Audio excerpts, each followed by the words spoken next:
em prece, minha alma cresce aos olhos de Jesus. Quanta luz quando em oração a voz do Mestre fala aos nossos corações. Quanta luz descendo sobre nós. Quanta luz, quanta luz, quanta luz neste ambiente descendo sobre nós, vibrando em nossa mente. Quanta luz, quando assim em prece minha alma cresce aos olhos de Jesus. Quanta luz quando em oração a voz do Mestre fala aos nossos corações.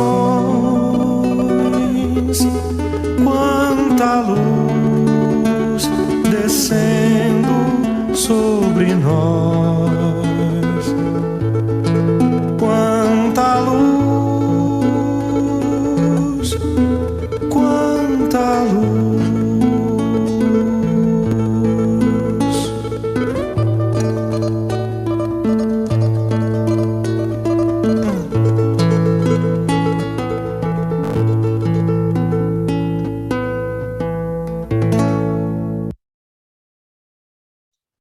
Boa noite a todos, mais uma reunião maravilhosa que estamos dando início agora.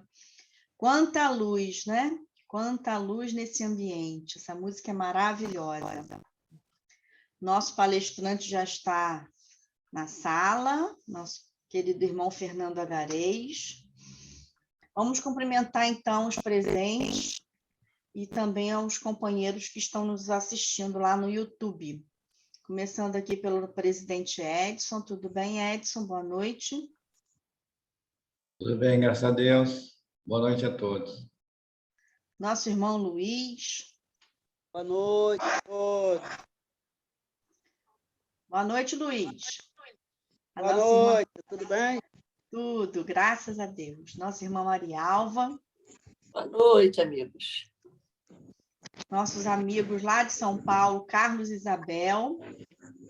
Boa noite. Nosso irmão Guilherme, de Niterói. Boa noite a todos. Boa noite. Tia Vânia, também lá de Niterói. Carol, também de Niterói. Niterói está ganhando hoje, hein? Um beijo, querida. Nossa irmã Helena, da nossa casa aqui de Macaé. A nossa irmã Edileuza, também de São Paulo. E a nossa irmã Ângela, lá de Santa Catarina. Faltam alguns minutinhos, mas a gente já pode começar dando início, né? O pessoal vai chegando. Então, eu vou fazer a leitura aqui do livro. A nossa irmã Carla também está chegando aqui. Está se conectando. Nosso irmão Milton acabou de chegar, nosso irmão Messias. Deixa eu dar boa noite para eles, né? Senão fica faltando. Boa noite, Messias. Boa noite para todos. Que bom. Boa noite, Carla.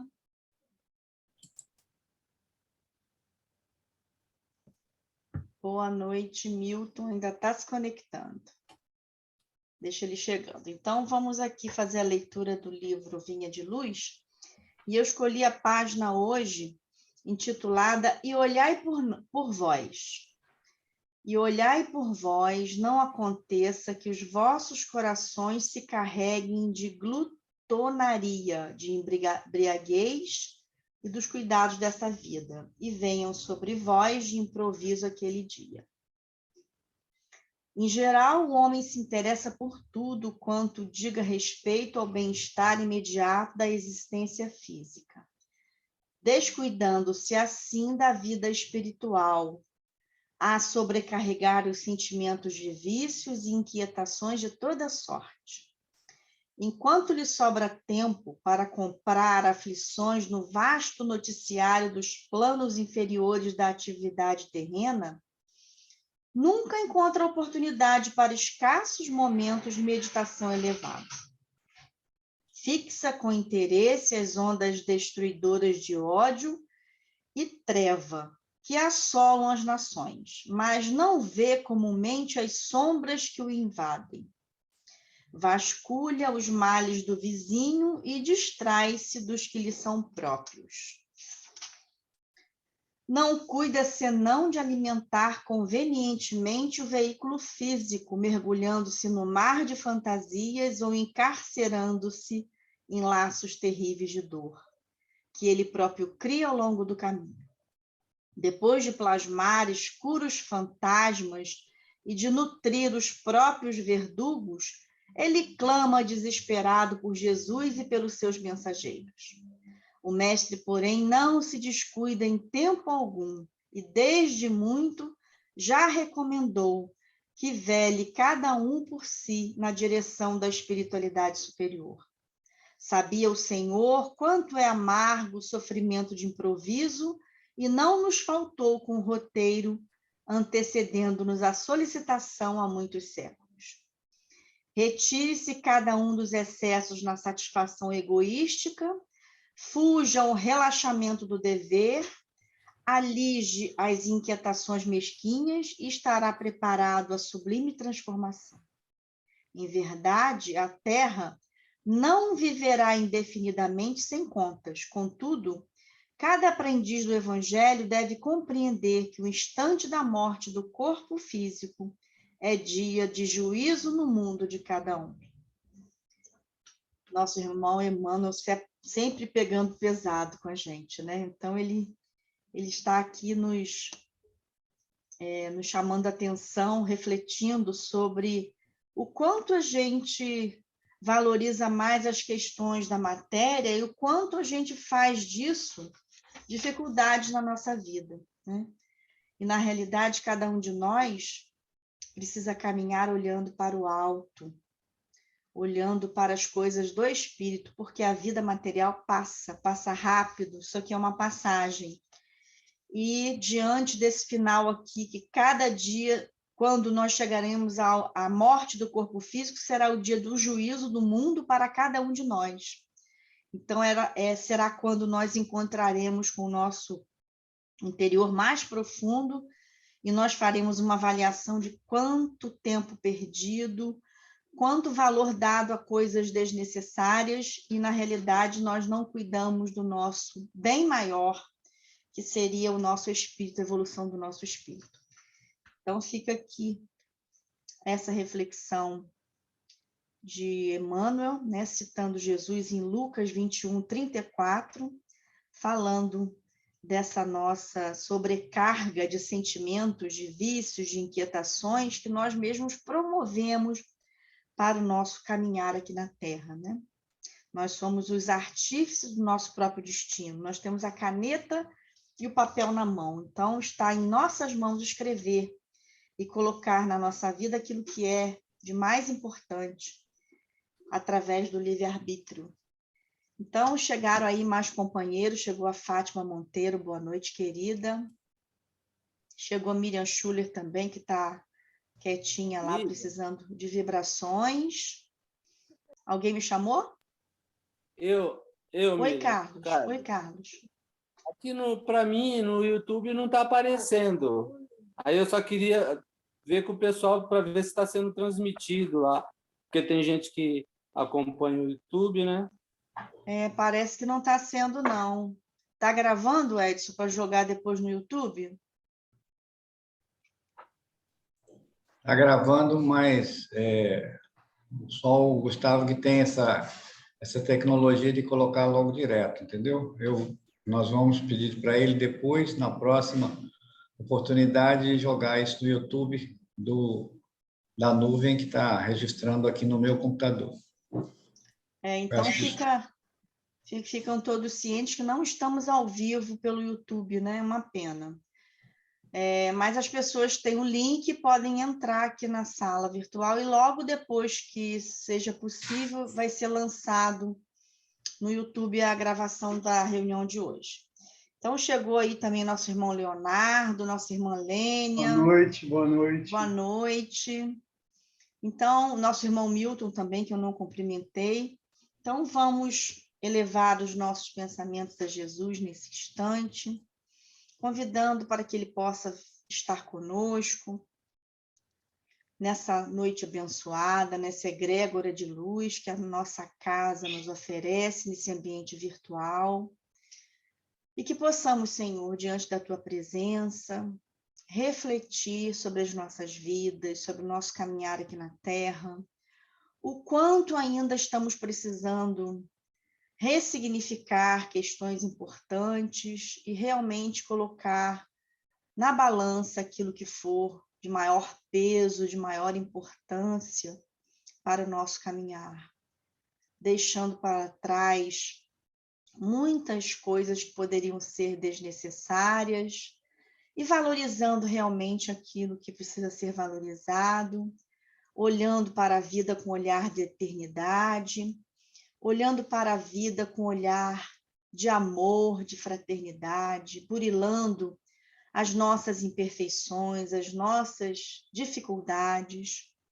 Na noite de hoje, nós teremos o nosso irmão Fernando Agarez, que com certeza irá nos fazer reflexões profundas a respeito dessas dificuldades que precisamos vencer para irmos caminhar com mais leveza, com mais tranquilidade, deixando para trás essas chagas morais que ele vem refletindo ao longo de suas palestras do orgulho, do egoísmo, que são realmente aquilo que nos atrasam, que nos puxam para baixo, ao invés de nos elevarmos.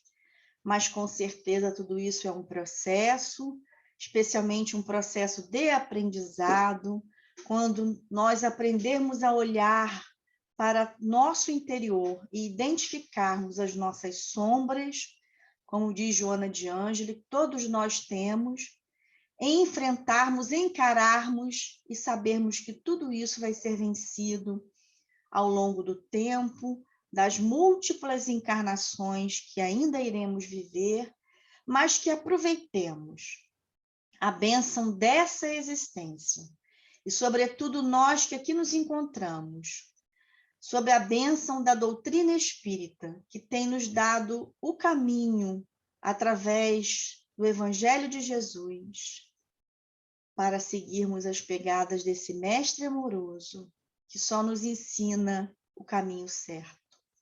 E assim, Senhor, nessa reflexão, nós pedimos as tuas bênçãos para todos que se acham aqui presentes, para esses irmãos que aqui estão em nossos cadernos de pedidos, para aqueles que estão em nossos pensamentos, em nossos corações, e para tantos outros, Senhor, que não sabemos onde se encontram, mas que podem estar nos hospitais, nos asilos, nos manicômios, nos presídios, ao relento, enfim, nos 4 cantos desse mundo. Que haja paz e harmonia nos corações. E que os benfeitores espirituais, encarregados de levar a boa nova e levar os lenitivos da tua bênção, possam chegar a cada coração nesse momento e que possamos, Senhor, dar-te graças por tudo que temos vivido, por tudo que temos aprendido e por tudo que ainda haveremos de viver. E assim, Jesus, em teu nome, em nome do nosso patrono Júlio Olivier, e desses amigos espirituais, queridos companheiros da Colônia Verde Esperança, a qual estamos ligados em nossa Casa da Bicuda, nós pedimos permissão para iniciarmos a nossa reunião, pedindo também que o nosso irmão Fernando possa ser inspirado, intuído e amparado para nos trazer um banquete de conhecimento que tanto precisamos. Que assim seja, Senhor, graças te damos. Passar a palavra ao nosso irmão Fernando, que carinhosamente vem acolhendo os nossos pedidos, nossos convites para estar conosco, nos trazendo cada vez mais informações, e desejar que ele seja muito feliz e amparado na noite de hoje. Pode abrir seu som aí, Fernando. Ok. Boa noite para todos. Mais uma vez, muito obrigado pela possibilidade da reflexão, de trazer essa reflexão para todos nós, eu incluso aí. E dizer que não pude ainda atender todos os pedidos que me foram feitos pelo Grupo Júlio Olivier, mas não porque tenha sido da minha vontade. Outros fatores me conduziram a não poder estar presencialmente num futuro próximo com vocês. Mas aqui também é um processo mediúnico, ele é virtual, como a mediunidade é. Então, nós estamos nos encontrando, encarnados e desencarnados, nesse momento aqui, para pensarmos e repensarmos sobre sentimentos. Nós vamos hoje voltar a um tema que nós desenvolvemos há cerca de um mês, aí, quando falamos de egoísmo, né? Então, nós vamos continuar hoje falando sobre paixões, sentimentos que provocam, às vezes, emoções violentas em nós. Sentimentos esses são capazes de nos dominar, às vezes, quando agudizados completamente, tolhindo a nossa capacidade de escolha, o exercício do livre-arbítrio, excluindo a nossa capacidade racional de escolha.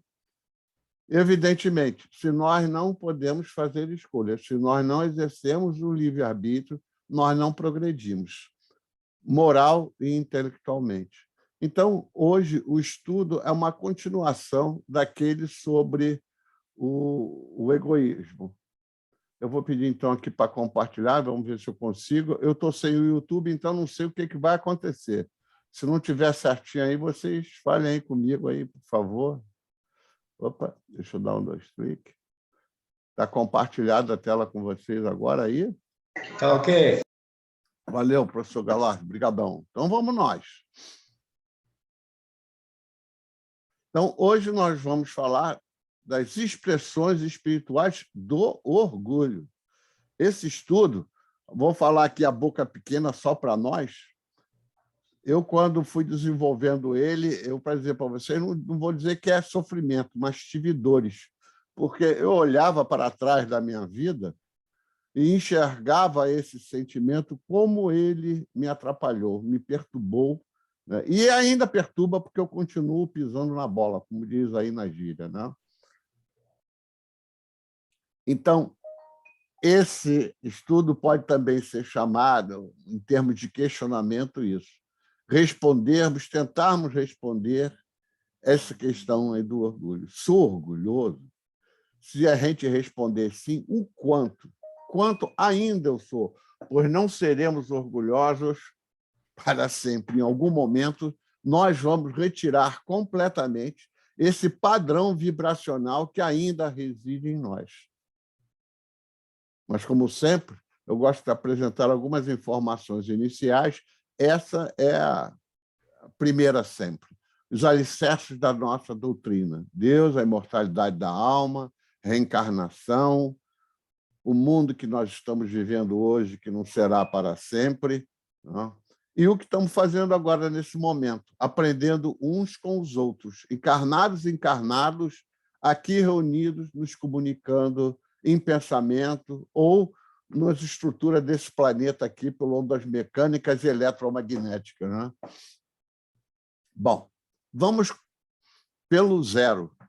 Momento zero, orgulho. Hoje, quando eu entrei aqui no nosso grupo, na sessão, eu estava ouvindo a Marialva falar do orgulho que ela tinha do netinho dele. Netinho é uma coisa maravilhosa, quem tem neto sabe disso, né?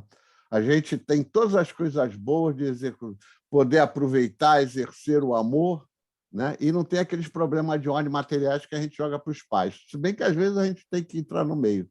Mas, enfim, os netos, efetivamente, são motivo de muito orgulho para nós. Aí, cada etapa que eles vão vencendo, desde aquela que está o Carlos e a Isabela aí na fase da babação do bebê, do netinho deles, né? Até quando você começa a ver seus netos entrando para a escola, ou chegando já na adolescência, né? A primeira namorada ou namorado, enfim, vivendo quando o espírito completamente assumiu aquele corpo e você vai vendo quem é aquele seu neto, e aí o amor cada vez vai aflorando cada vez mais intensamente. Eu já tenho essa experiência, já tenho neto na adolescência com 16 anos. Tá?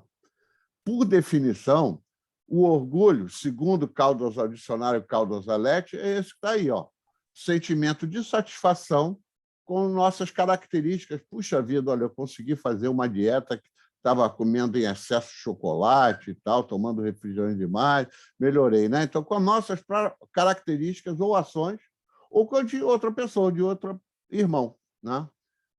Agora, quando isso se agudiza e assume caráteres dominadores sobre nós, e aí é que vem um aspecto deletério, né? Quando a admiração excessiva sobre nós mesmos nos domina. É a soberba, né? E é isso que nós queremos pensar e repensar agora, né? A admiração excessiva de nós mesmos.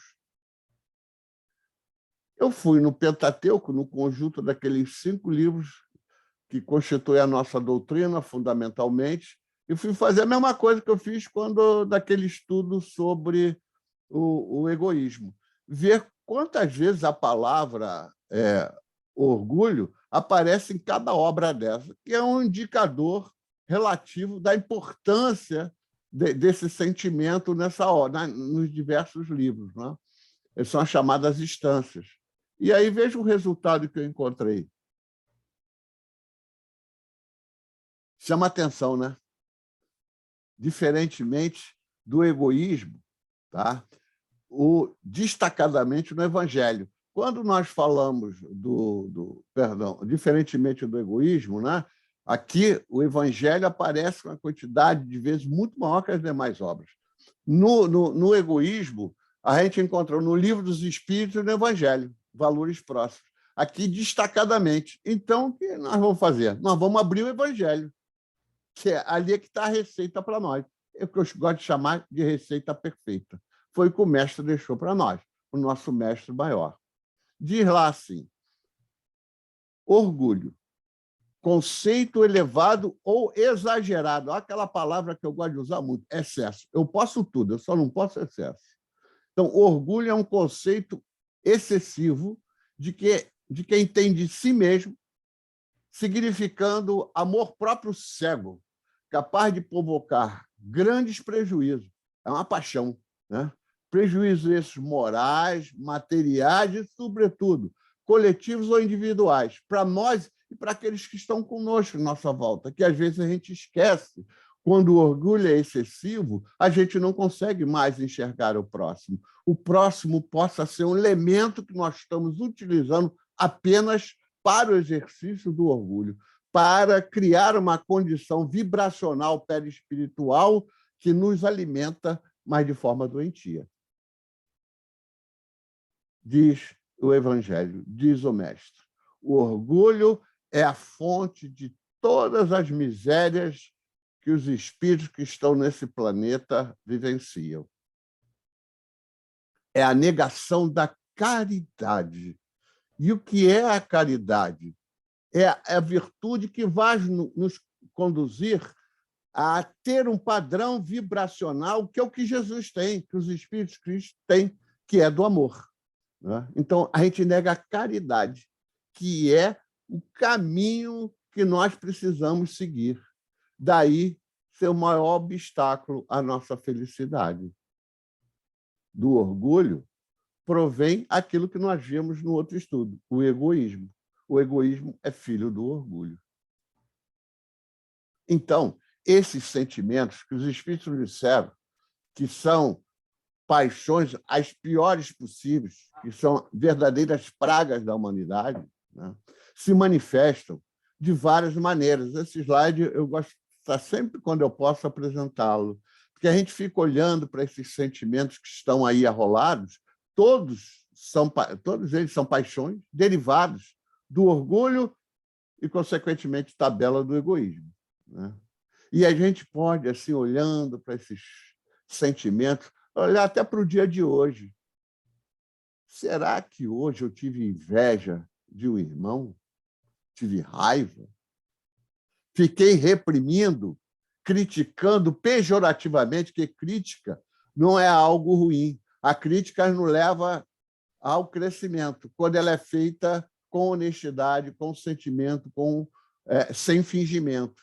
Quando a gente começa a reprimir o outro, criticar pejorativa para reprimi-lo, aí passa a ser algo deletério, né? Tive cólera, eu tive momento de ciúme, né? Tive frustrações. Todos esses sentimentos que estão arrolados aí são alguns daqueles que podem nos prejudicar e muito na caminhada em direção ao amor. Por isso, o mestre Luiz, vamos vigiar nossos pensamentos. Quando a coisa apertar, a gente pede ajuda. Sempre tem algum espírito encarnado ou desencarnado para nos auxiliar nesses momentos de má vibração. Então, agora, vamos falar sobre o orgulho e seu surgimento. O orgulho é inerente a nós? Nós já nascemos com isso? Vamos desenvolver a mesma linha de raciocínio que fizemos para o egoísmo. Será que o orgulho é um processo, é um mecanismo que nos leva a aprender? Lembremos que nem sempre nós fomos espíritos.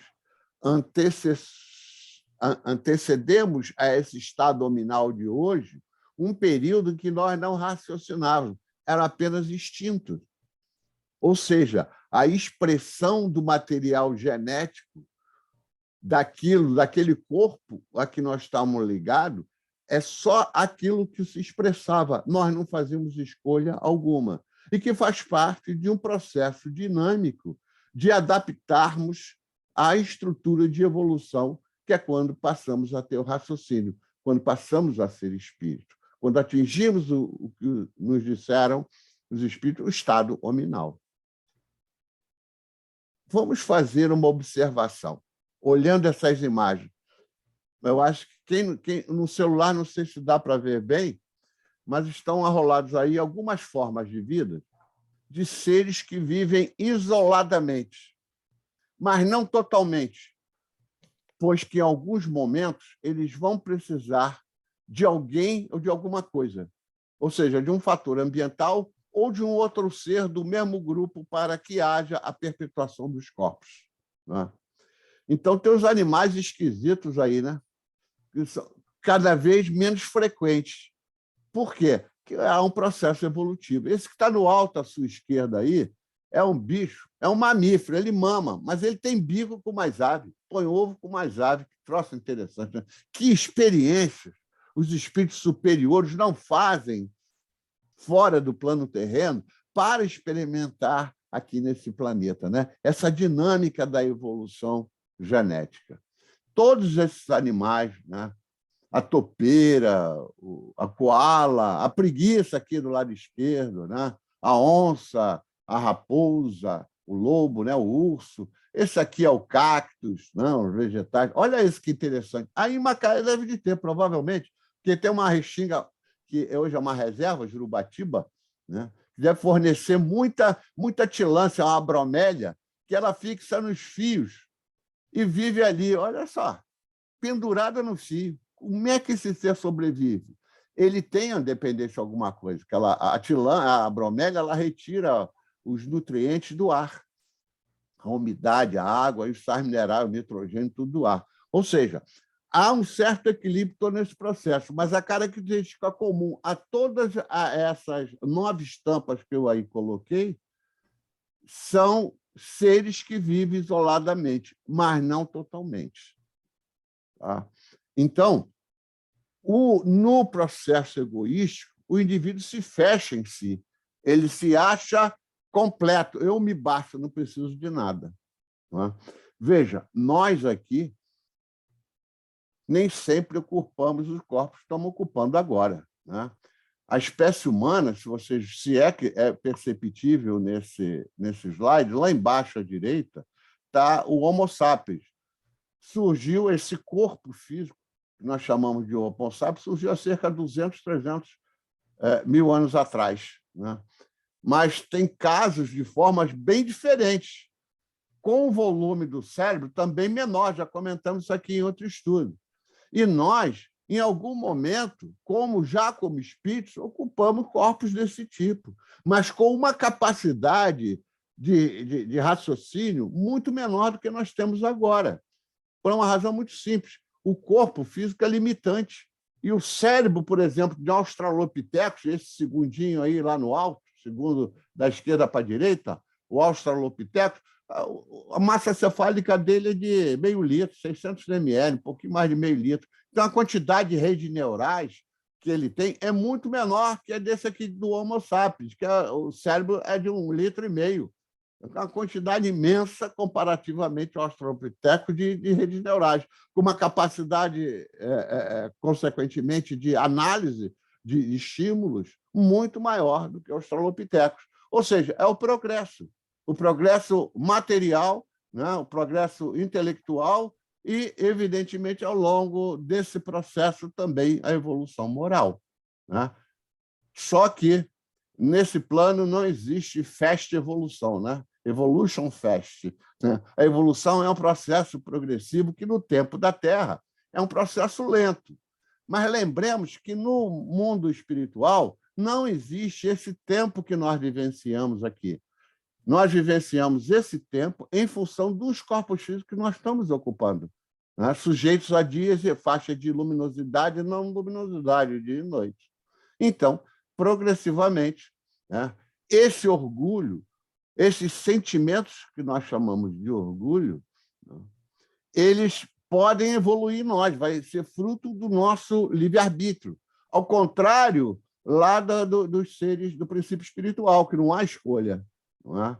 Então, o orgulho, no princípio espiritual, ele se manifesta pela vida fechada em si mesmo, mas não isolada completamente. E relaciona-se com o instinto de sobrevivência. Tudo que ele faz é em função da sobrevivência. Ele se relaciona com o outro uma questão apenas de sobrevivência. Mas quando nós somos espíritos, estamos no estado nominal, nós escolhemos, nós exercemos o livre-arbítrio. Como eu já falei, é a mola da nossa evolução.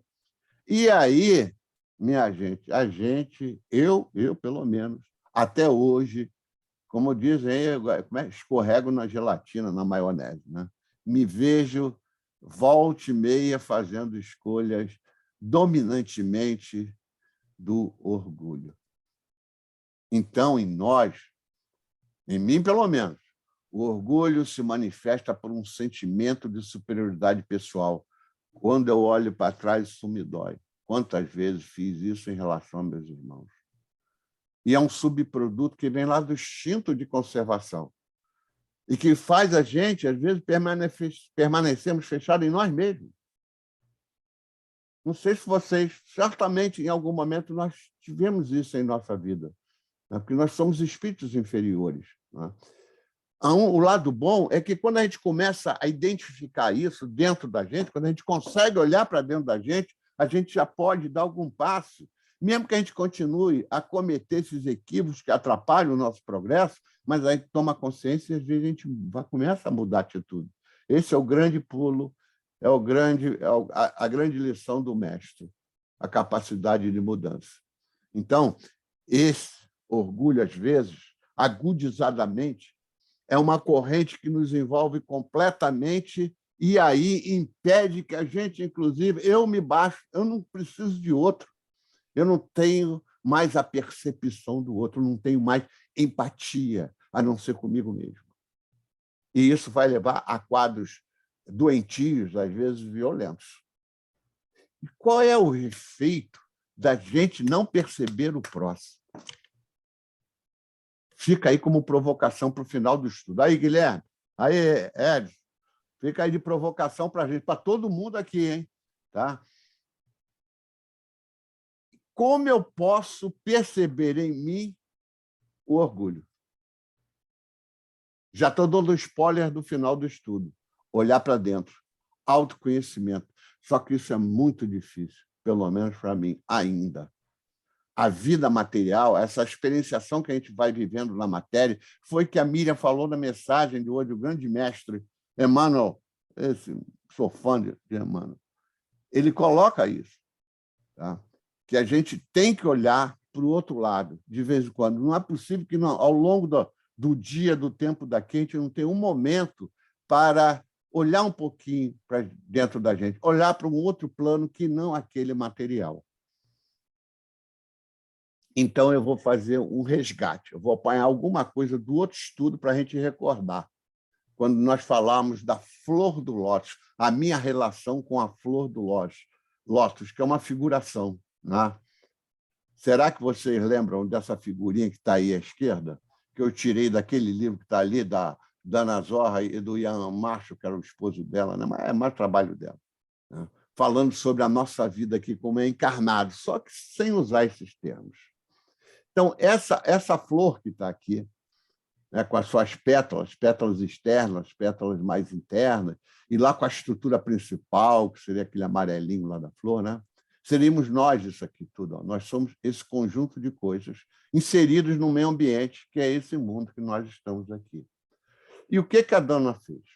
Ela, baseada nos tipos psicológicos do John Lewis Holland, né, que foi um professor da universidade, não sei, John Hopkins. Ele fez um trabalho bonito, ele visava mais até a questão do trabalho, mas que demonstra como nós, ao longo de nossas vidas, nós colocamos máscaras em nós. Porque, na verdade, o que eu sou? O que sou eu? O que sou eu? Eu sou o espírito. Ser inteligente do universo encarnado aqui nesse mundo. Né? Mas, durante a vida, por uma questão de adaptação ou mesmo de sobrevivência, nós nos colocamos máscaras, e que ele classificou nesses tipos aqui, ó, são essas palavrinhas que estão aqui por fora. O ser investigativo, social, convencional, empreendedor, realístico e artístico. E aí, ela instrumentalizou a caracterização dessas máscaras. Né? Eu me vejo muito aqui, mas ao longo da nossa vida, a gente desenvolve essas máscaras em escalas as mais diversas. Né? Então, nós temos características que nos motivam e levam a essa máscara. Né? São as chamadas motivações do trabalho publicado pelo Raymond Bernard Cattell, né? Que é a exploração parental, quer dizer, o ser social é aquele que é muito ligado à família. Né?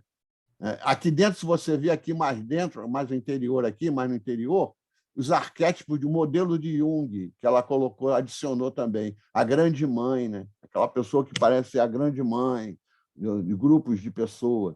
O indivíduo convencional, aquele que tende ao gregarismo, a viver em conjunto, em grupo, não consegue se separar, ele passa mal. É o tribal, né? O empreendedor, aquele que busca autoafirmação, o artista que gosta de criar, construir, empreender, né? O artístico, ele vai nas coisas não muito materiais, de sexo, da criatividade, num plano mental. Né? É interessante, é muito bom isso aqui. Ele mostra que realmente, durante a vida, olha só como a vida nossa é intensa, mas eu sou isso que está aqui dentro. Ó. E que sou o que é o eu aqui dentro. É o que unifica tudo isso. Todas essas máscaras fomos nós que desenvolvendo, tirando, às vezes, coisas do inconsciente e jogando no consciente. Mas eu sou a luz, todos nós temos luz, como foi colocada a música pelo Guilherme no início aqui. É o eu sol. Não é? Esses números que estão aqui, se alguém não lembra, é que cada tipo social, cada máscara, cada personalidade dessa, cada persona, tem uma relação mais intensa com um determinado chakras nossas tomadinhas energéticas do nosso corpo. Então, essas personalidades vão afetar o nosso corpo em graus diferentes, né? Então, nós, espíritos encarnados, com diversas máscaras, né, vamos refletir. Refletir é aquilo, eu sempre gosto de distinguir reflexão de reflexionar, de refletir. Refletir é aquilo que bate no espelho. Por exemplo, o sujeito dá uma notícia lá, na televisão. Aí a gente vai numa roda de amigos na esquina e repete aquilo igualzinho que o sujeito colocou. Aquilo não é fruto do pensamento e repensamento seu. Aquilo apenas você refletiu aquela mensagem que você recebeu. É o que acontece nas plataformas hoje, né? Chamadas plataformas sociais. As pessoas refletem muito e, muitas das vezes, não reflexionam. Ou seja, reflexionar é pensar, repensar, repensar, né? Então, nos estudos de espírito, que nós devemos estar sempre buscando, e nesse momento que eu estou falando aqui, mas muita coisa está ocorrendo na cabeça de cada um que está presente aqui, encarnado e desencarnado. Isso é uma reflexão que nós estamos fazendo, né? Então, o reflexo do orgulho, aquilo que nós refletimos socialmente, é uma máscara, é uma persona, né, que nós exteriorizamos como uma outra natureza nossa. Nós não somos aquilo na realidade, na maior parte das vezes, que está unida, concrescida ao nosso subconsciente, está escondidinho, mas que nós colocamos aquela máscara naquele momento, naquele meio ambiente, seja ele material ou espiritual, como um mecanismo de defesa ou por escolha própria, né? E isso vai nos acarretar pensamentos e sentimentos que nem sempre correspondem ao que verdadeiramente desejamos e sentimos. E, às vezes, faz mal para a gente, quando nós não somos autênticos. Então, agora, uma terceira parte, nós vamos tentar caracterizar o espírito, o orgulho, perdão, em nós, espíritos encarnados, e depois ver como ele se manifesta. Vamos rever isso. Na verdade, eu acredito que todos nós já conhecemos essas características e essas manifestações. Então, veja que eu não botei do espírito orgulhoso, o espírito que está orgulhoso, porque a gente não vai ficar orgulhoso sempre. Em algum momento, a gente vai avançar e o orgulho vai diminuir, não é? O orgulho ele vem com uma coisa instintiva que nós podemos amplificar durante as nossas encarnações, mas depois, em algum momento, como aquilo vai prejudicando tanta gente, a gente vai modificando, fazendo outras escolhas, vamos avançando e o orgulho vai diminuindo. Por isso é que são as características do espírito que está orgulhoso, não será sempre. Então, vamos lá. Percebe-se que estamos orgulhosos, né, como conhecedores da verdade absoluta, sobretudo, como também considero sábio. Eu sou o rei da cocada, eu me basto, né? Esse é o perfil do orgulhoso. Percebe-se muito inteligente, embora muitas de suas ações não resultem de processo de raciocínio, de reflexão, e simples funciona como espelho, ficam repetindo coisas de outrem que reflexionaram. E aí a gente está, quando estamos nessa situação orgulhosa, estamos mitigando, reduzindo a nossa capacidade de escolha racional.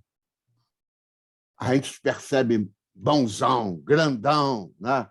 Mas lá dentro a gente tem medo de fracassar, de falir, né? Mas por fora, com a máscara, eu sou rei, eu sou forte, né? Nos percebemos fortes, porém, ao mesmo tempo, temos medo. Para dar um intervalo aqui, eu vou até brincar, mas dizer assim, eu acho que os torcedores do Flamengo são orgulhosos, positivamente e pejorativamente também, né?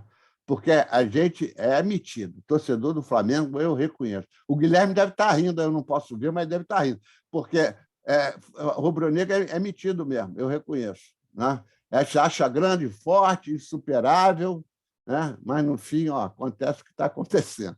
Vamos lá, então vou voltar ao nosso estudo. Estou deixando propositadamente que a gente possa ler isso que está aí. Nós percebemos, quando somos orgulhosos, que nós somos bonzão, grandão em relação ao outro.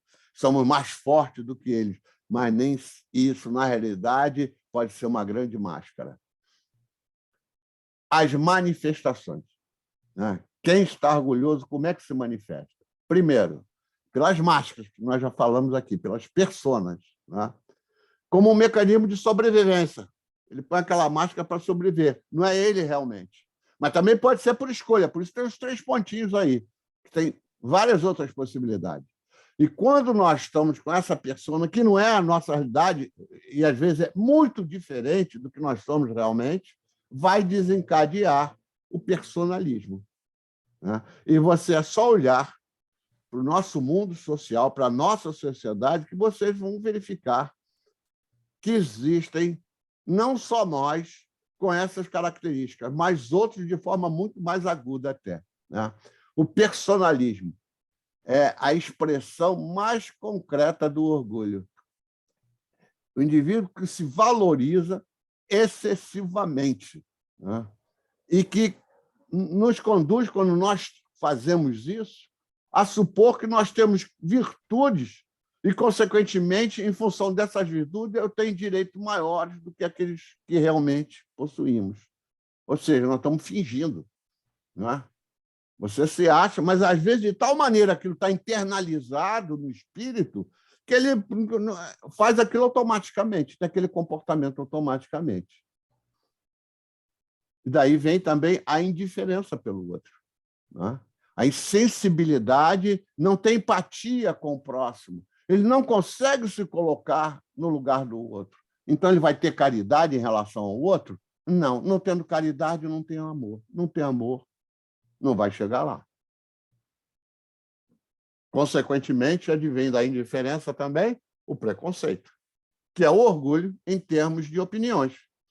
A gente está deixando, né, para lá a opinião do outro. O que importa são as minhas opiniões.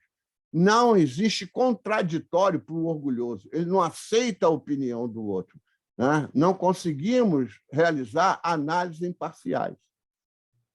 E essas manifestações podem gerar comportamentos doentios, neuróticos, né?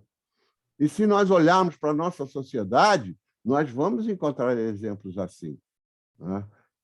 Até em nós mesmos, né?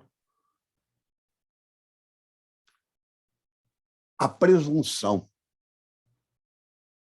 é o orgulho que se expressa em percepção, às vezes pela autossuficiência do saber. Ou seja, se eu sou presunçoso, né? O presunçoso, na verdade, ele vem de um outro sentimento que está ligado a ele, que é a arrogância, né? Então, o orgulhoso, sendo arrogante, né, ele se acha autossuficiente no saber. Então, evidentemente, que o que o próximo pensa não tem a menor importância.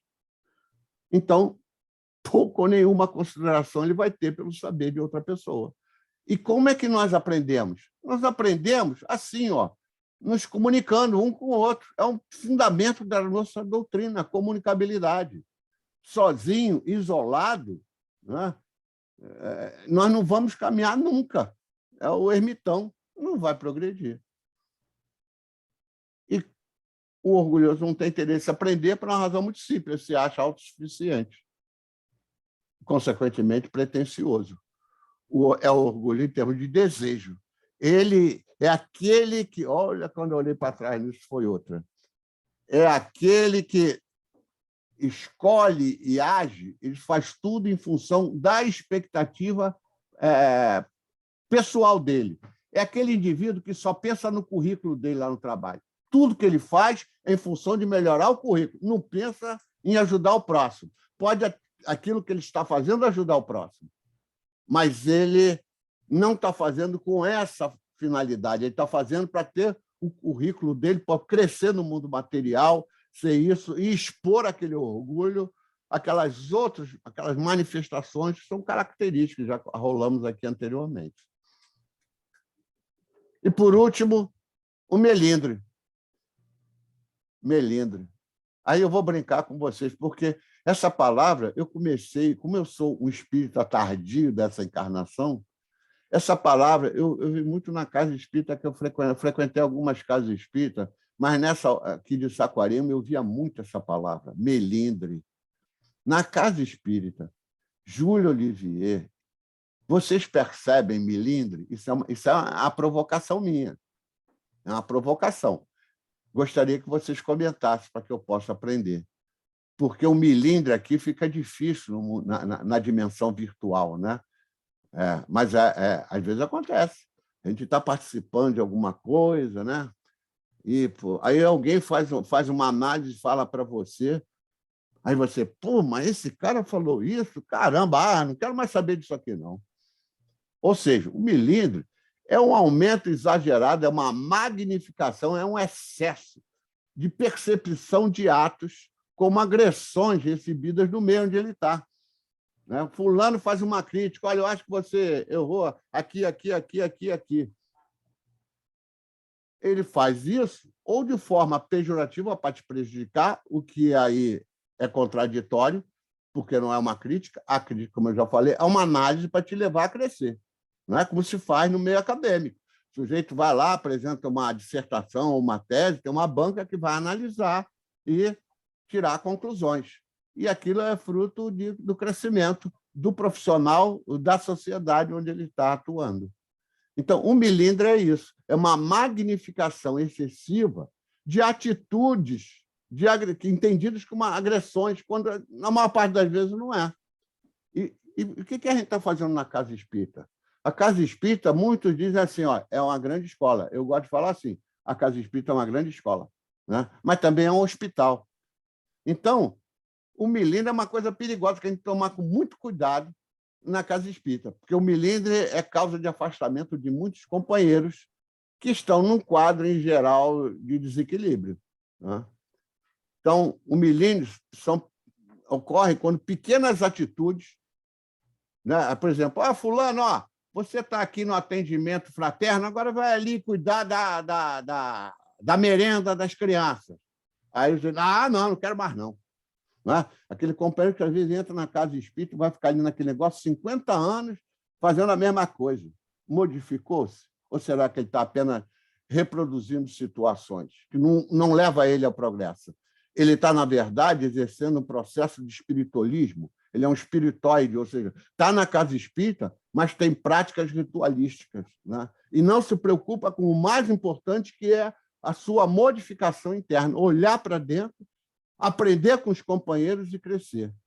Então, o melindre são pequenas atitudes ou situações que desencadeiam aborrecimentos, internalizando no indivíduo processos de mágoa e decepção com pessoas ou eventos que lhe contrariam.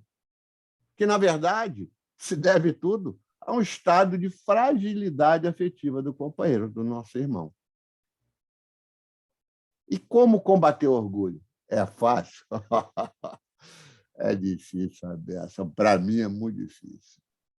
Tanto é que eu fui me socorrer nesse apóstolo chamado Leon Denis, grande mestre, no livro Depois da Morte, a existência da reencarnação, falando quanto é importante a reencarnação para a gente vencer essas paixões e nos modificar o padrão vibratório perispiritual.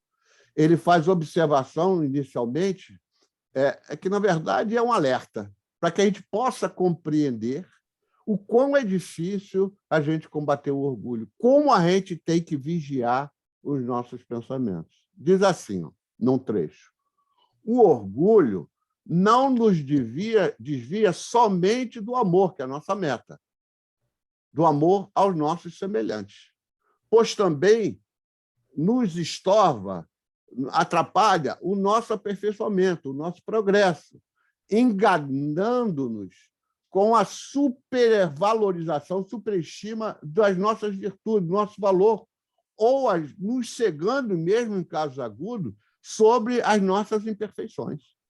É fácil ver nos outros, na gente, só de uma maneira. Já mostro qual. Continua Leon Denis. Só o exame rigoroso de nossos atos e pensamentos pode induzir-nos à verdadeira reforma, à frutuosa reforma. Puxa, mas se a gente é orgulhoso, se a gente acha que se basta, né, como é que a gente vai poder fazer isso? Como é que eu vou fazer esse autoexame? Olhar para dentro de mim, se eu sou orgulhoso à beça. De todos os homens, o orgulhoso é aquele que menos se conhece. E para a gente poder modificar, a gente tem que diagnosticar. Se a gente não diagnostica certo, não pode fazer o tratamento.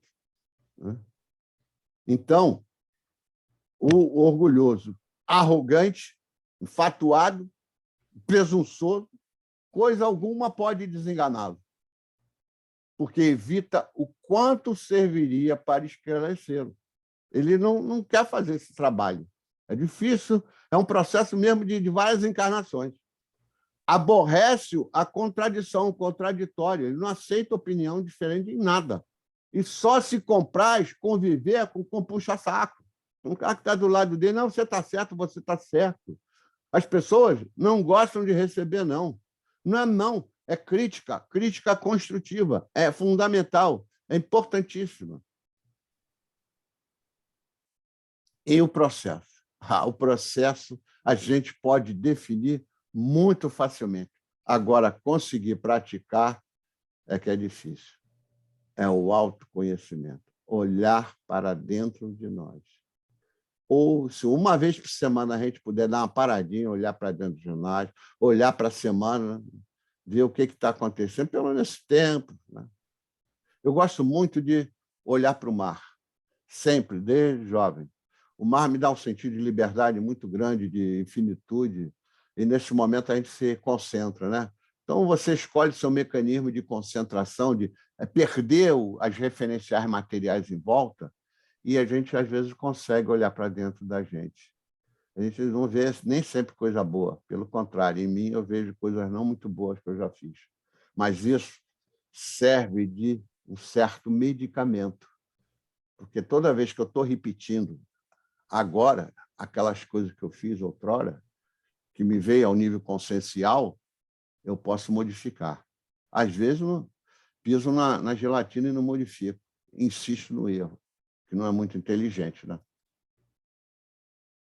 Então, vigiar nesse processo de autoconhecimento é fundamental, é fazer esse retrospecto interno e, às vezes, pedir ajuda nesse processo, que a gente sempre vai receber. Né? E aí podemos fazer novas escolhas condizentes com as leis divinas, as leis da natureza. Né? Então, já chegando ao final, eu fiz uma síntese, cada um vai pensar na sua síntese. Né? O orgulho é um sentimento, é uma paixão, né, expressada por um sentimento de superioridade pessoal, que é um subproduto, é algo que vem do instinto de conservação do encarnado que a gente amplifica e que fica no perispírito. A gente pode desencarnar e vai levar aquilo tudo, que a gente não vai se modificar da noite para o dia, que faz o espírito se enclausurar. E se a gente se enclausura, a gente não progride. O orgulho, ao longo das encarnações, ele pode ser ampliado, mas também pode ser mitigado, reduzido, dependendo das nossas escolhas. Mudar é a qualquer hora, é a qualquer momento, pode ser a partir de agora. Né? E não importa como, em algum momento, em alguma etapa encarnatória, que pode ser nessa, como acabei de falar, esse sentimento começa a diminuir. Em função de quê? Primeiro, de eu perceber essas práticas derivadas desse sentimento em mim, eu me autoconhecer. E, então, a partir do autoconhecimento, eu posso fazer novas escolhas em função das leis da natureza, das leis de Deus. Não é?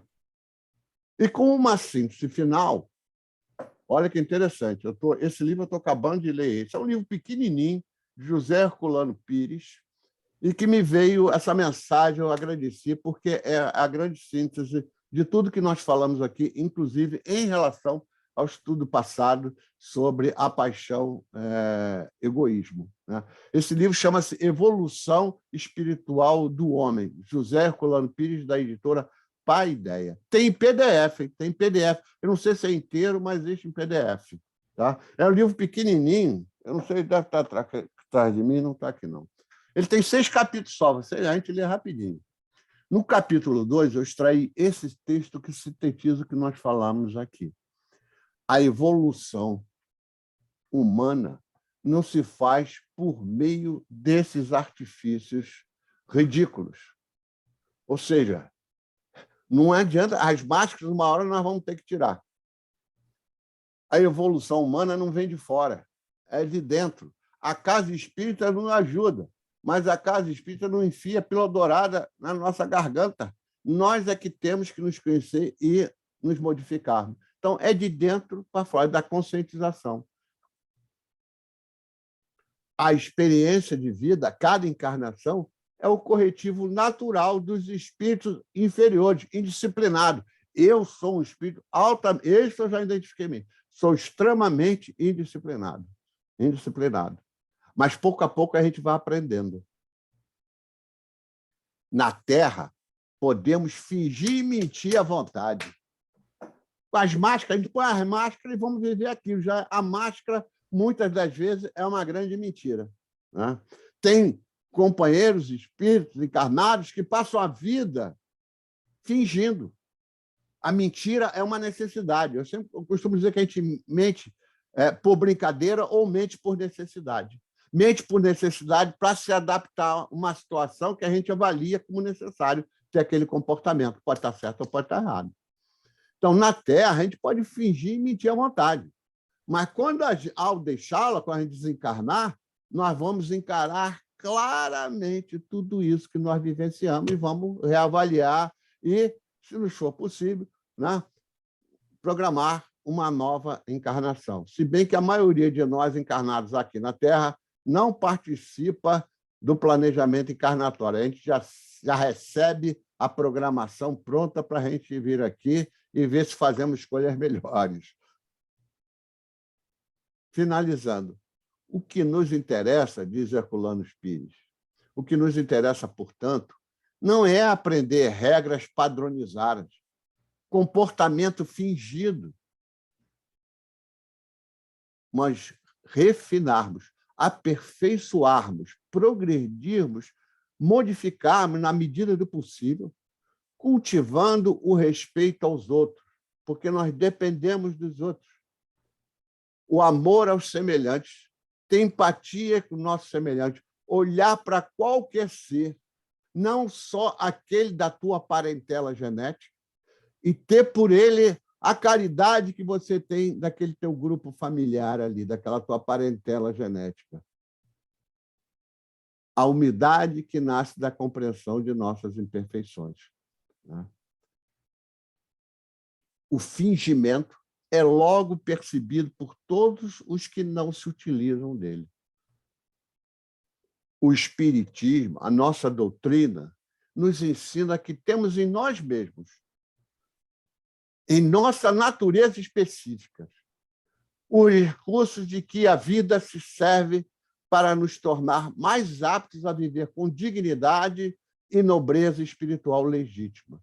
E eu pergunto a cada um de nós aqui, que recursos são esses que a vida nos possibilita e que nós podemos utilizar para crescermos? Uma delas, eu vou dar logo minha opinião aqui, é fazer isso que nós estamos fazendo aqui e agora. Ok? Então, eu deixo aqui uma sugestão de leitura, mas eu acredito que... Acho que todos vocês já leram esse livro, mas ele tem muito a ver com esse tema. É esse livro do Espírito Hamed, chamado Renovando Atitudes. Né? Vale a pena, tá? Pelo Espírito Santo Neto. Eu tirei uma conclusão, a minha, cada um que tire a sua. Eu ainda sou orgulhoso. Ainda, porque um dia eu tenho certeza que eu deixarei de ser. O quanto você é orgulhoso, Fernando? Olha, não deu nem para medir. Não deu ainda nem para medir, mas sei que ainda tem muito. Então, se eu sou orgulhoso à beça, o que eu posso gerar como espírita, praticante, é que eu possa gerenciar as minhas personas em proveito do meu progresso, E se eu melhorar, que eu possa também levar essa melhora para os meus irmãos. Porque, crescendo juntos, o mundo progredirá e do mundo de provas e expiações, seremos um mundo de expiação. E assim, a nossa luz mais brilhará. Que assim seja, meus irmãos.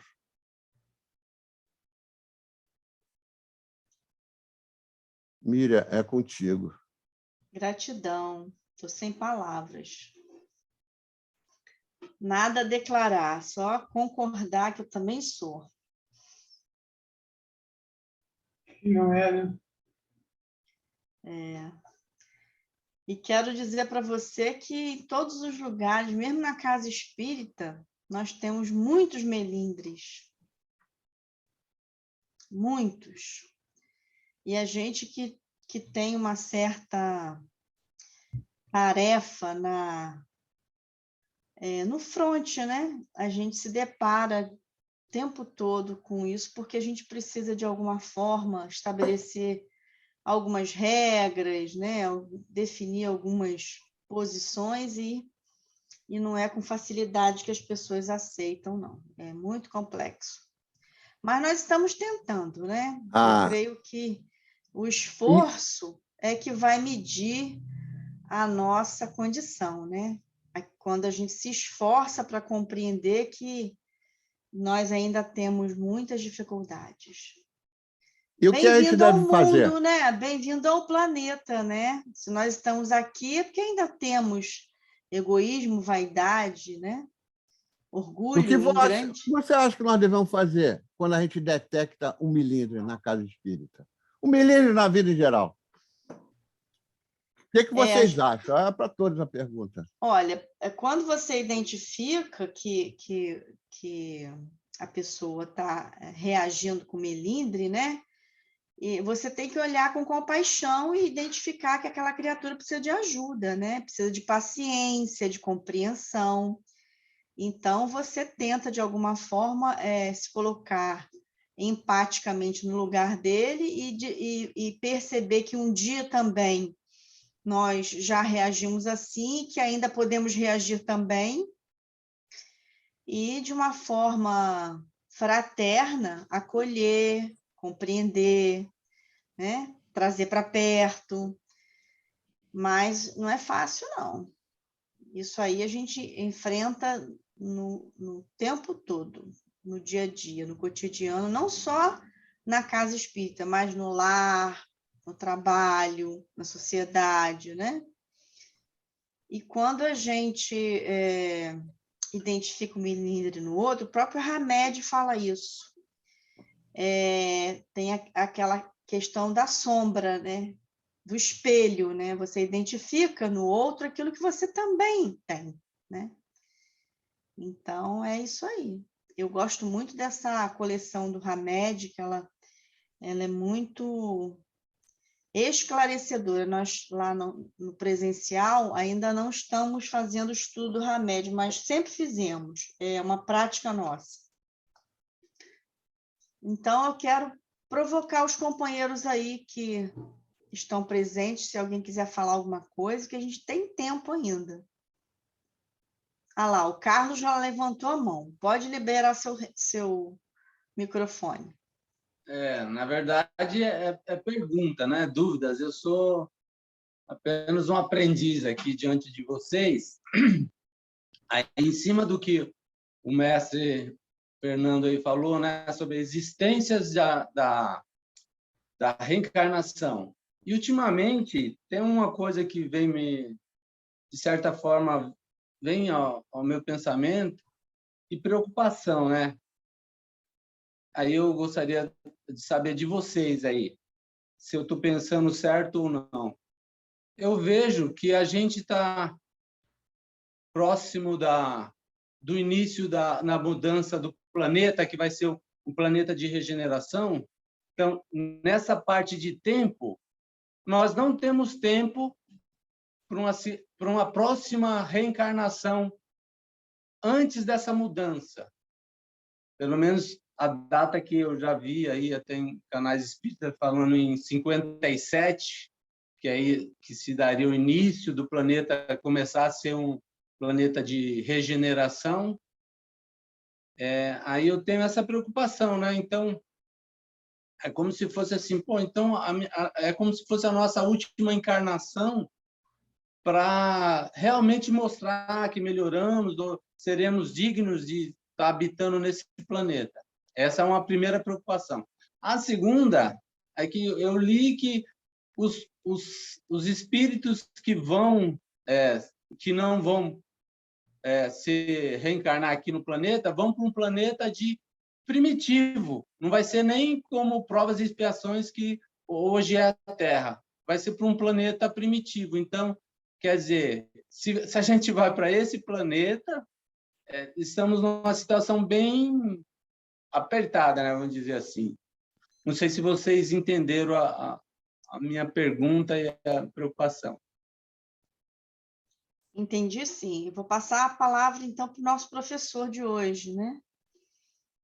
Ele vai nos ajudar a pensar eu não vou responder por ele. Eu não vou responder, não. Ele perguntou para todos nós. Aqui é colmeia. Não sou eu que tenho que responder, não. Eu só posso dar uma contribuição. Isso. Carlos, os espíritos nos ensinaram que a gente não volta atrás. Se a gente encarnar em outro planeta, tem que ser pelo menos igual ao padrão que eu estou hoje. Só isso. A resposta... O Guilherme está lá com o Michão para responder. Ó. Bora, Guilherme. Não posso responder algumas coisas. Quanto a esse negócio de data, não existe data. Não é uma coisa que tem uma quebra, que agora era prova de regeneração, agora passou prova de expiação, passou a ser regeneração. É uma coisa gradativa. Como se a gente olhar para a história da humanidade, a Idade Média, a Idade Antiga, não tem uma data. É uma transição lenta, como tudo na natureza, né?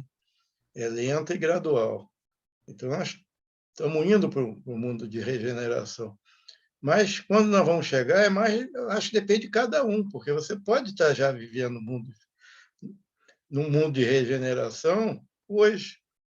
Depende do seu interior, né? Como que você está. E como essa questão de tempo realmente não importa. E quanto a essa questão de reencarnar em um planeta primitivo, se houver necessidade, alguns vão ter que fazer, mas como aprendizado. E depois voltam ao mundo de provas e expiações, ao mundo de regeneração. Todos nós vamos chegar a ser anjos. Aqui há não sei quanto tempo, mas o caminho é esse, não anda para trás. É isso aí. Super concordo com vocês dois, viu? Super concordo. Essa questão de data aí é tudo muito... Não existe isso, né? E essa questão também de retroagir no mundo primitivo vai depender do nosso grau, né? Onde nós estamos nessa escala. Né? Se nós precisamos melhorar muito, né? E não avançamos nada, realmente vale a pena pensar para uma escola primitiva. Mas se nós precisamos avançar na questão moral, né? E estamos já bem melhorados, né? Vale a pena. A misericórdia de Deus, né? Deus é Deus de amor. Então, nós não vamos retroagir. Super concordo tanto com o Fernando quanto com o Guilherme. Me parece que o Edson está se colocando aí para falar também. Abre aí, Edson.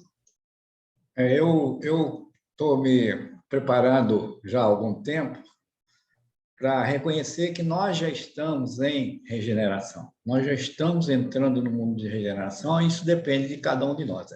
Existe ainda uma variação enorme, né, de seres inferiores.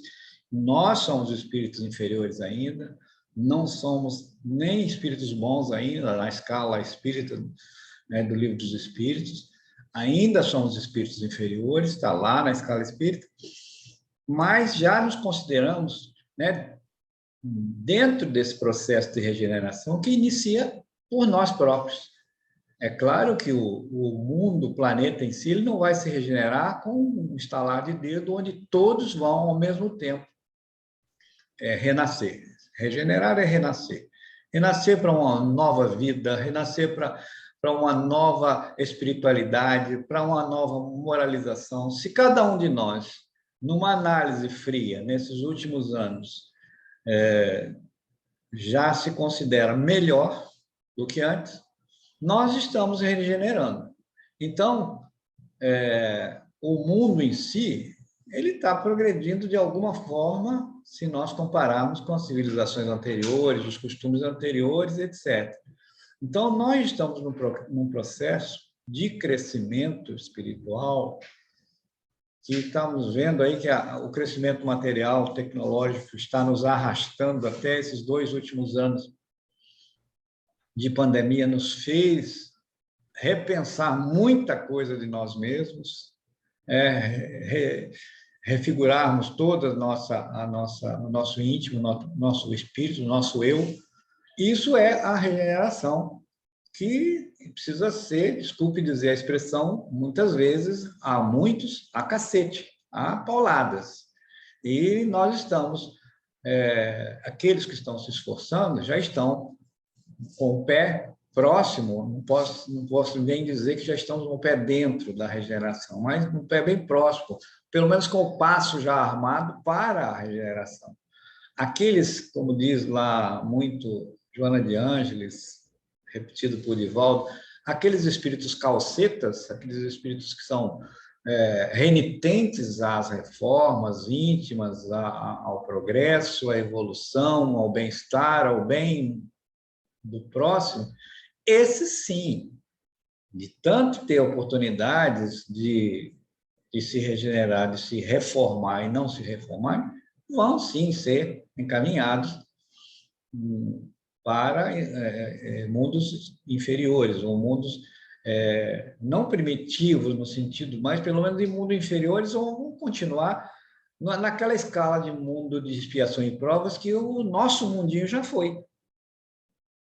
Então, eu quero me convencer, pelo menos nesses últimos 40, quase 50 anos de espiritismo, que também sou, como você, Fernando, novato na história aí, e eu quero me convencer de que já estou no processo ainda muito iniciante, muito raso, mas já me encontro, e eu acho que dentro da humanidade toda está se esforçando muito, muitos estão se esforçando por essa regeneração, por essa reforma íntima, e nós, na doutrina espírita, estamos o tempo todo sendo intimados constantemente por essa reforma. Vigiar e orar, bem ao próximo, caridade, amor ao próximo, como a si mesmo, enfim, tudo aquilo que Jesus pregou, que está toda hora sendo repetido centenas de milhares de vezes, às vezes, na nossa mente, mas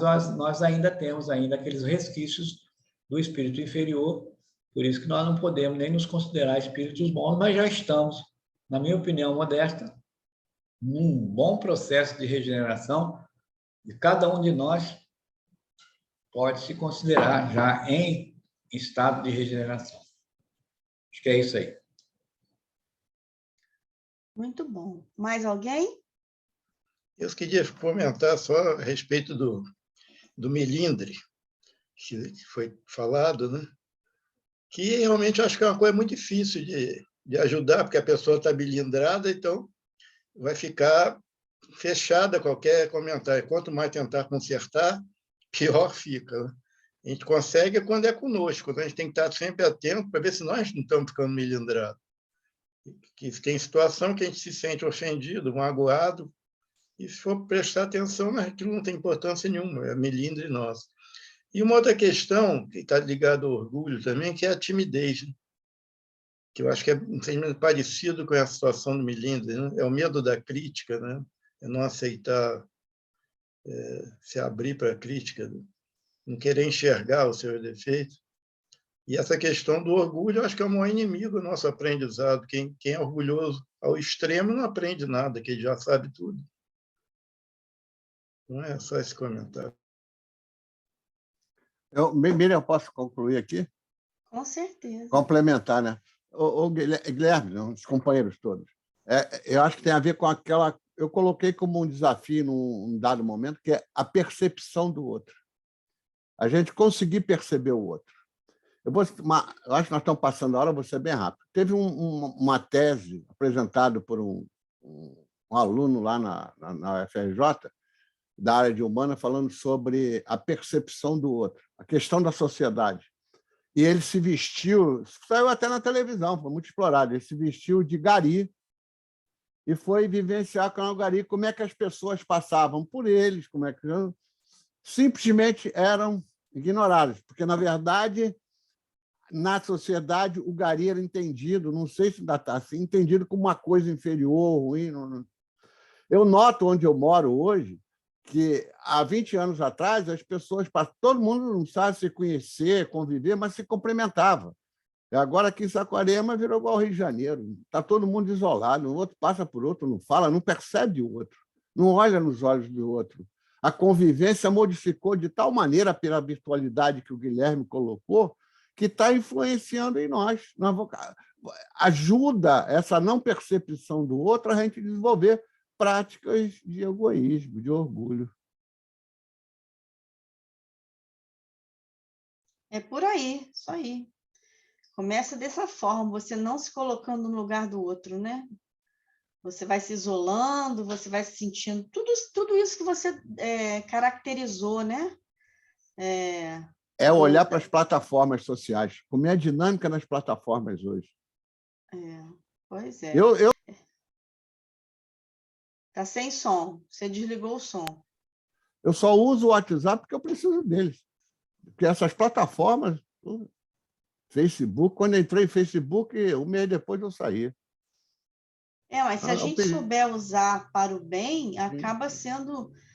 nós temos, por exemplo, um grupo de WhatsApp que chega todos os dias pedidos de prece, pessoas que estão doentes, então aquele grupo é específico para isso, e na hora que o nome chega, a situação declarada lá, todo mundo se coloca em prece, e é muito bacana.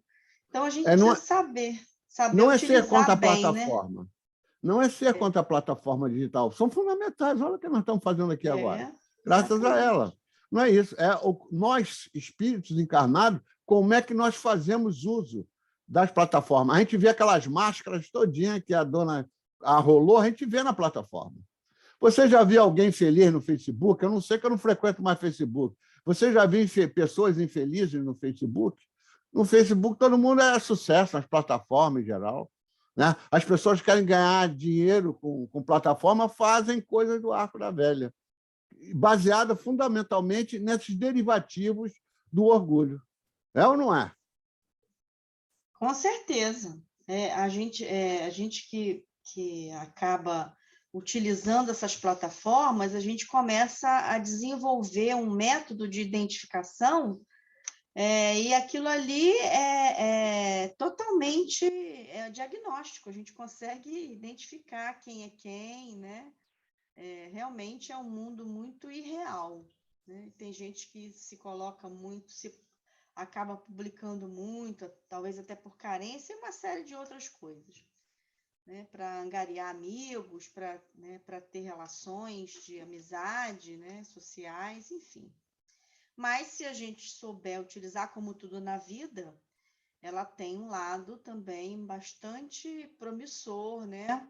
Efetivo, porque aproxima, porque multiplica informação, porque divulga, né? E a gente acaba fazendo da plataforma também uma forma de comunicação, de identificação de notícias, né?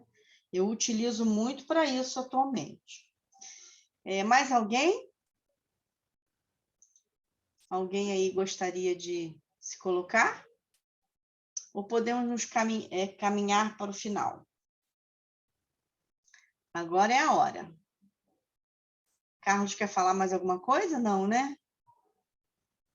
Não, tá bom. Então, meus irmãos, vamos aqui agradecer ao nosso companheiro Fernando Agarês, que mais uma vez nos inquietou. Vamos sair daqui hoje com a cabeça bastante inquieta, e essa é a proposta de refletirmos sobre o que ele nos trouxe, né, no conteúdo que ele nos trouxe, bastante interessante, a forma bastante dinâmica, didática, né, como é o perfil dele. Então, fica aqui mais uma vez a nossa gratidão para o nosso amigo, que já se tornou trabalhador da nossa casa, devido aos inúmeros trabalhos que ele já tem apresentado para todos nós. A gente percebe que existe um feedback muito positivo quando ele está presente e, mesmo não fazendo palestra, mas a sua presença, ele está sempre muito participativo. Então, a nossa gratidão, mais uma vez, pela sua participação, pela sua disponibilidade, generosidade, né? Que eu considero, quando você aceita um convite, né? Uma atitude de generosidade, né? Porque tem gente que não se coloca dessa forma. Então, o nosso irmão é generoso no sentido de se colocar preparando um trabalho, né? Ele estuda, ele compila informações, ele pesquisa para trazer conteúdo para a gente. Então, isso também é uma forma de generosidade para a divulgação da doutrina espírita. Então, agradecer mais uma vez, agradecer a presença de cada um. Remédio. Remédio, trabalho é remédio, né? Para todos nós. Tanto para você, quanto para todos nós. Então, agradecer a presença de cada um dos companheiros aqui presentes. Nós não estamos no YouTube hoje, mas estaremos nos próximos dias. E vamos caminhar para a prece final, que o nosso irmão Edson fará. Depois nós faremos o passe virtual e encerraremos a reunião. Com a palavra, nosso irmão Edson. Jesus amado, querido amigo, sabemos que estás entre nós, Senhor. Por isso, queremos te dar graças pela vida, pela oportunidade de conhecer essa doutrina tão esclarecedora, acolhedora, que nos deste a oportunidade de conhecer, Senhor, neste momento da nossa caminhada, tão difícil ainda, mas queremos crer com a tua ajuda, com o teu amparo, com o teu amor enorme, que estamos caminhando, Senhor. Estamos avançando, estamos nos candidatando seriamente a esse mundo de regeneração íntima e que um dia, certamente, a grande maioria deste planeta vai conquistar. Ajuda-nos, Senhor, nesse esforço que realizamos, que ainda é enorme, por vencer as nossas sombras, as nossas diferenças, as nossas inferioridades, o nosso orgulho. Enfim, Senhor, todos aqueles vícios que ainda guardamos no nosso interior, no nosso eu, no nosso espírito, na nossa personalidade, seja lá como quisermos chamar, que ainda temos dificuldade de nos libertar. Favorece-nos, Senhor, com teu amor eterno, dando-nos a oportunidade de, através dos nossos anjos guardiães, dos nossos amigos espirituais, dessa egrégora de espíritos que se incumbem de estar conosco aqui, nos ajudando nessas reflexões, fazendo-nos pensar, trazendo, Senhor, as mensagens dessa doutrina que é mais do que consoladora. É a doutrina, a tua doutrina revivida aqui neste momento da nossa caminhada. Abençoa as nossas famílias aqui representadas, aqueles irmãos que não puderam estar conosco, todos aqueles que, de alguma forma, se encontram necessitados de alguma forma e que eles possam ser agraciados, como nós, com as suas bênçãos eternas, Senhor, e Pai amantíssimo que és.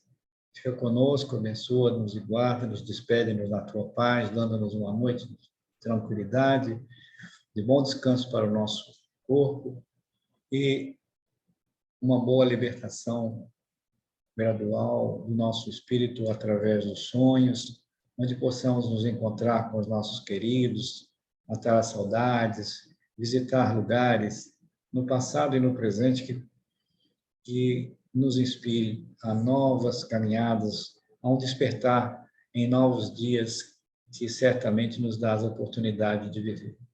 Assim, agradecido por tudo, pedindo que energize essas águas que estão às nossas frentes, que energize com o passe virtual cada um dos irmãos que aqui estão, nesta reunião tão fraterna, e assim damos por encerrada mais uma vez esta maravilhosa reunião da noite de hoje. Que assim seja.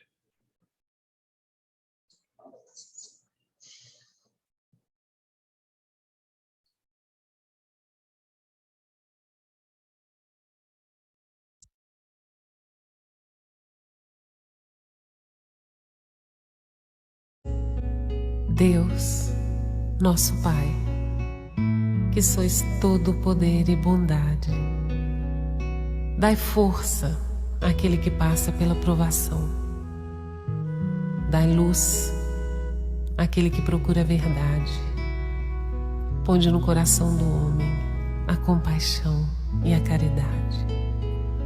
Deus, dai ao viajor a estrela guia, ao aflito a consolação, ao doente o repouso.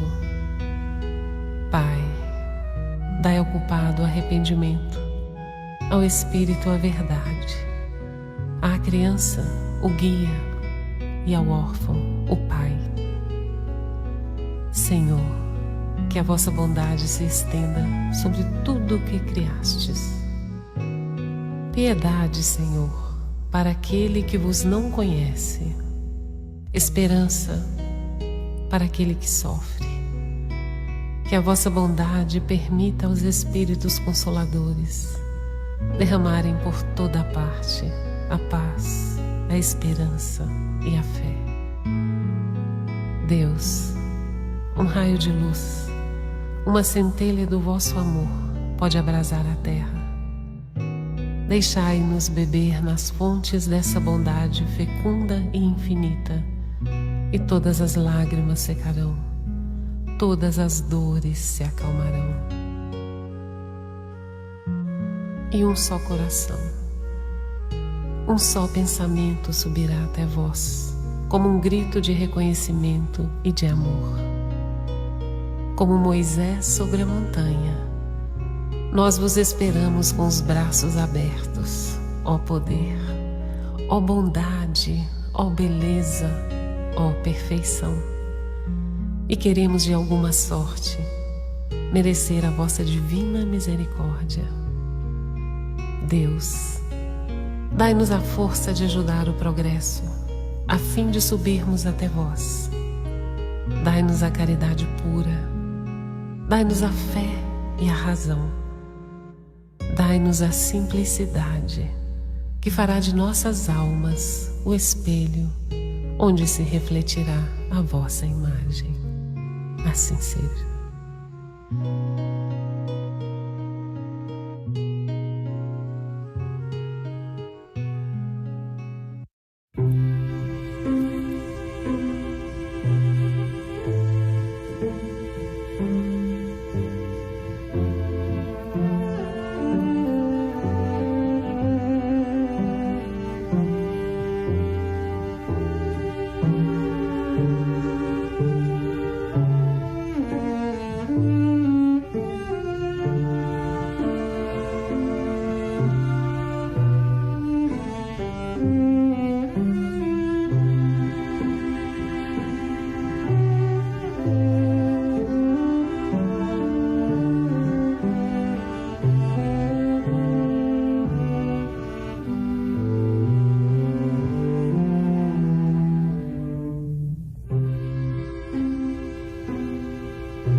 Paz e luz a todos. uma noite abençoada. Semana que vem nós teremos aqui o Marcos Túlio, que fará para nós o estudo. Aguardo a presença de todos. Desejo um resto de semana com muitas alegrias, muitas bênçãos. E gratidão pela presença de todos. Boa noite. Beijo, boa noite. Beijos. Boa noite. Boa noite a todos. Boa noite. Beijo a todos. Obrigada, Guilherme, pelo suporte. De nada, eu que agradeço. Maravilhoso. Boa noite. Muito bom.